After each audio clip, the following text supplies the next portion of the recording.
All right. Hello, everybody. Welcome to today's video. Let's get into this. So, are you struggling to figure out this whole discipline, consequences, punishment, boundaries thing with your teen and feeling like you're absolutely just failing or falling flat on your face? You are absolutely not alone. Many of us struggle with this part of parent. In fact, I'd even say every parent struggles with this part of parenting. And I'm going to share with you kind of how I ended up at my approach, but what my approach is to teaching my kid the right thing to do using consequences instead of punishment in order to teach. For those of you who don't know, my name is Matt Kenyon. I am a family relationship coach, parent mentor, an adoptive dad, a teen coach, a student of psychology, and the owner of Freethought Coaching. I help parents do what I did, end the conflict, build happily integrated families, and foster trust. And I also work with teens to help them find their new path and figure out who they want to be, where they want to go, and how they can get there. My promise is that there is always at least one tool, tip, strategy, or piece of advice that you can use immediately after watching my videos. I'm available for one-on-one coaching for you, the parent, your teen who needs some help figuring out their path and how to get there. Check out my website, freethoughtcoaching.com, to connect with me and join the community of parents like yourself who are struggling to figure this whole thing out. So let's get into this. Boundaries are hard. Consequences are probably the hardest part of that. But without consequences, boundaries are just smoke and mirrors that your teen is going to see right through. There's no avoiding this. They're smart. Even younger kids are really good at seeing through us when we try and pretend or put on a face or try and whatever. Our teens are even better at it. And not only do they see through it, but they no longer see us in that elevated light that they used to, and it's probably going to damage our relationship with our kid. All of us parents struggle with boundaries, which is probably one of the largest categories in parenting because it includes things like rules, expectations, agreements, limits, and consequences or punishments, right? And these things are all hard for different reasons for different people. Some of us are too lenient, others too strict. Some of us are lawnmower parents and we try and clear away any difficulty in our child's lives. Others of us are drill instructor parents and we're constantly imposing new limits, restrictions, and punishments on our kids in order to get them to behave. Some of us are helicopter parents and we're constantly there to protect our kids from everyone else who might want our kid to be responsible for something. I have been both too lenient and too strict. Sometimes even on the same issue on the same day. I have had some really bad days dealing with consequences, boundaries, punishment, discipline, where I've been all over the place and did not have a plan. In fact, what I discovered later was that so much of it was about emotion, my emotion, and not really about trying to teach my kid. That feeling of our kid not doing what they said they were going to do, lying to us, stealing, doing things that somehow we have identified as part of us because they're our kid. And for the last however many years, they have identified their identity with us and vice versa. And now that identity is separating and they are pulling away because it's their goal to separate from us. It tends to be more difficult for us. So then when our kid does something we don't like, we tend to take that personally because that's part of our identity. I've said before, and I'm going to say again, one of the hardest parts about parenting is that your kid is changing, and usually the problems come because you, the parent, are not. This is another one of those situations where as our kids move into the tween and teen years, we, like them, have to start working on separating our identity from our kids' identity so that when they do things that we don't like, we don't take it personally, and we can instead use natural consequences and help support them and work with them collaboratively. Instead of taking it personally, getting emotional, why did you do that? How could you be so stupid? And then diving into punishment because that makes us feel better. And then we get frustrated and concerned when our kid pulls away, pushes away, and doesn't actually learn the lesson and tries to find ways to avoid that discipline or that consequence. Because boundaries are easy to make, they're really easy to change, and they're even easier to ignore when they become inconvenient, or when the consequence or whatever that punishment is becomes inconvenient. This, of course, leads to uncertainty on our part and our team's part. It's not predictable. which means that our kid is living in this state of, I don't know what's happening next, which creates anxiety, creates angst, creates frustration, and sometimes even anger. And they may even see you as the cause of this and push you away further because they're trying to get away from this unpredictability in their life. Because none of this is backed by consequences. At least it wasn't for me. It was backed by punishment and making me feel better. Because I used punishments to enforce my boundaries, which turned out to be a constant battle between me and my son. He saw me as the bad guy, not the situation or the thing that he had done, and he never learned his lesson. He only got mad at me and pushed me away, making me more ineffective as a parent, which is absolutely not my goal. It was this horrible downward spiral, and all I could see was down, down, down. I had no idea how to get out. I had no idea what I was doing wrong. And so I kept imposing more and more consequences and punishments to try and really force the lesson. And I would come to him and, why didn't you learn this lesson? And now we're going to have to talk about it again. We didn't talk. All we did was disagree and have fights over punishments. And then I discovered a thing called Love and Logic by Dr. Foster Cline and Jim Fay. And if you're interested, I plan on doing a review of their series of books soon. It absolutely changed the way that I looked at discipline and consequences and punishments. Because they taught me that in order to learn, our kids need natural consequences that they need to figure out while getting empathy and support from us. They need us to believe that it's okay that our kids mess up. In fact, it's better that they mess up now than tomorrow, next week, next month, next year, or when they're 18 or 20. It's better that they mess up today because the consequences for messing up today are less than the long-term consequences for them messing up later. So we want to not only be okay with them messing up, but actually encourage them messing up and then having to deal with those consequences. They need us to leave the teaching to the natural consequences, not us imposing punishments that, like I said before, are really more about us than about them. What do I mean by that? Because I've said it twice now. So let's maybe take a look at that. Punishment is about us, not about them. Why? Well, because usually punishment is an emotional response for the parent. It's not logical. It's something that we came to because we're frustrated or we're angry or just don't know what else to do. And frankly, sometimes we're scared that we haven't taught our child the lesson they need to learn in order to be successful.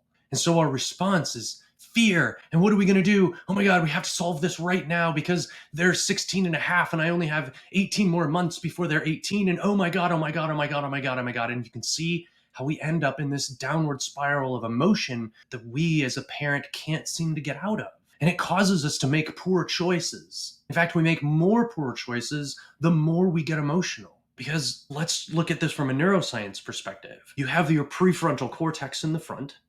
You have your amygdala back here, which controls your fight or flight and emotional responses.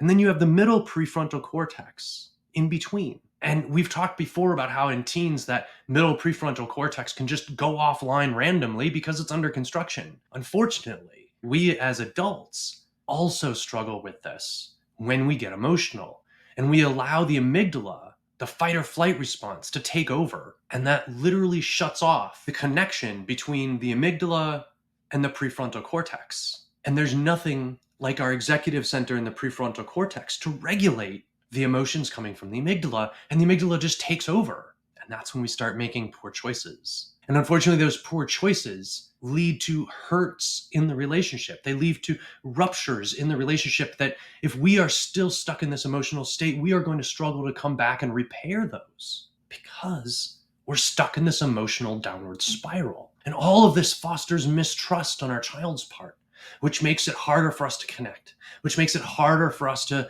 have that empathy. It makes it harder for us to support them through these consequences. In fact, it makes it to the point where they may not even want our support through these consequences because they don't emotionally trust us. It's not their fault, and it's not your fault.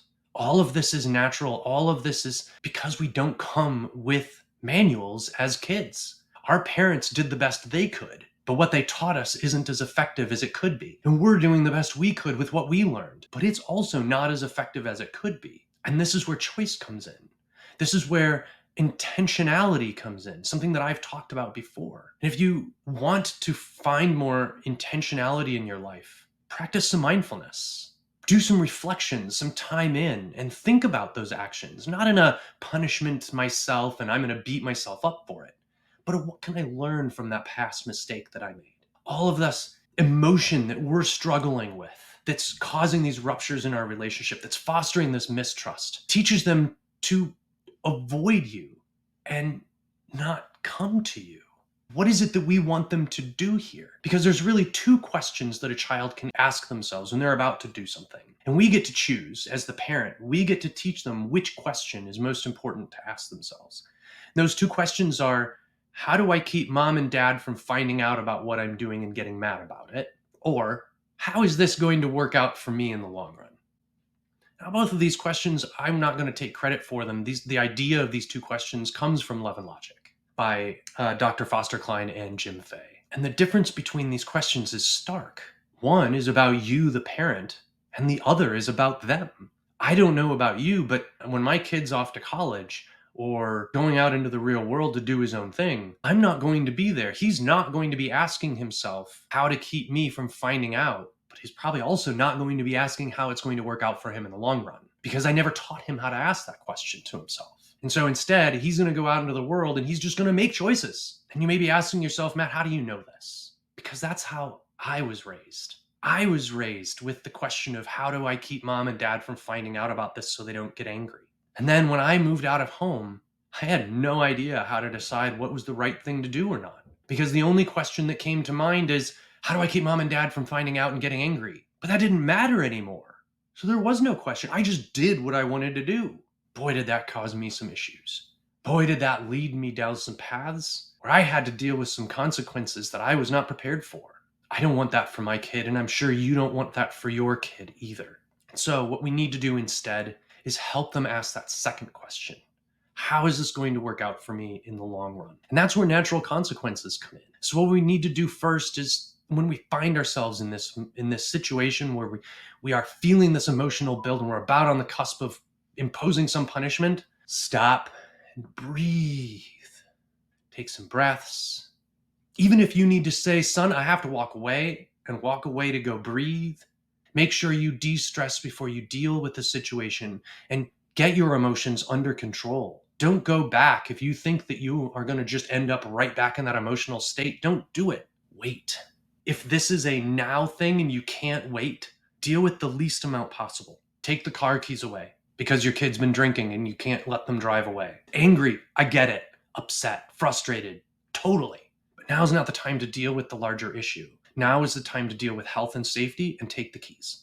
Deal with the least amount possible and wait and deal with the natural consequences later through conversation that's not emotional. Because natural consequences, unlike emotional punishment, actually teach. Because they're not random, they're predictable, they're natural. I'm gonna warn you, sometimes there may not be any natural consequences, at least not immediately. And your natural instinct is going to try to impose something. Don't. Just let it go. Because there may be a natural consequence later. Your child may have already been thinking about it, but doesn't want to talk to you because, again, we have that mistrust from previous punishment engagements. So they may not come to you and say, hey, Dad, I thought about that thing, and yeah, that wasn't the right thing to do.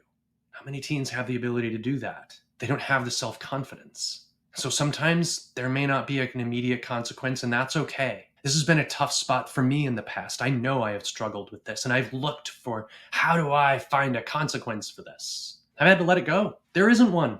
And that's okay, because my job is not to impose consequences. My job is to have empathy and to be there to support them as they deal with the consequences that naturally come from their choices. There doesn't have to be one today. There might be one tomorrow or next week, and I'll be there to support them. Because these natural consequences are not about me. You know what's about me? The support and the love and the compassion and the care. That's about me. Punishment is not about me. Consequences are not about me. They should be about my son or my daughter. They should be about my child, who's the one who needs to learn, and not about me making myself feel better.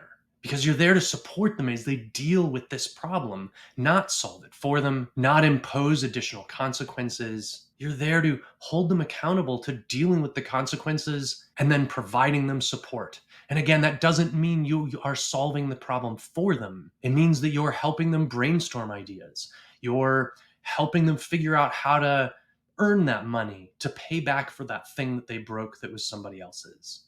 You're working with them to figure out how they can get a job so they can earn money to solve their problem. All of this is you supporting them, which in turn builds that all needed connection that you are ultimately aiming to get. Something that punishment actually destroys. Consequences and your support behind those natural consequences actually builds and grows that connection.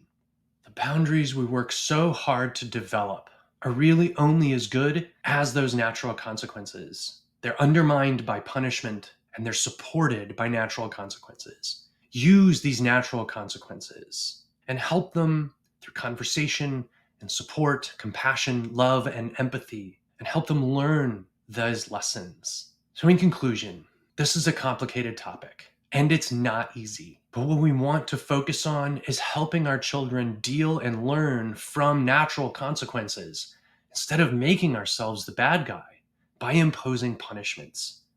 If you find yourself grounding your kid because they lied to you, you're punishing. Punishment does not include a way to earn it back. Punishment is a time limit. You're grounded for 2 months. How did you determine 2 months? How do you know that they'll have learned their lesson in 2 months? That's punishment. That's about you. That's not consequences.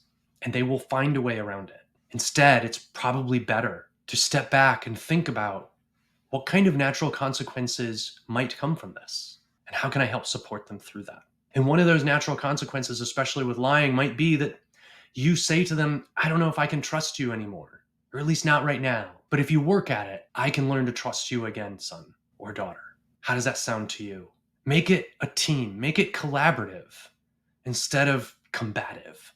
If you'd like some help on this, please reach out either through my website, freethoughtcoaching.com, or through Facebook Messenger. I am available for one-on-one coaching, again, for you, the parent or teen who needs some help figuring out how to get from here to there. Check out my website to connect with me and join the email community and get your free gift, 12 Steps for When Your Kid Makes You Angry. It's a great resource. You get a PDF, and there's also a bonus video that comes along with it as well. Reach out anytime you need help or have a question, and I'm always here to support you. Have a great day. Be the parent that your kid needs today by helping them through natural consequences instead of imposing punishment. And as always, happy parenting. Thanks for watching, everybody. I really do appreciate the love and support. Leave a comment down below with what in this video resonated with you. And if you haven't already, don't forget to like and subscribe. And hit that bell icon so you can get notified when I put out a new video. It really helps get these videos out to other parents like yourselves who need them. If you would like to join my Facebook community, Connected Parenting, where I have tons of other resources and a group of parents who are dealing with the same issues you are, the link is in the description. Have a great day. Be intentional about your parenting and attempt to be the parent your kid needs today. And as always, happy parenting.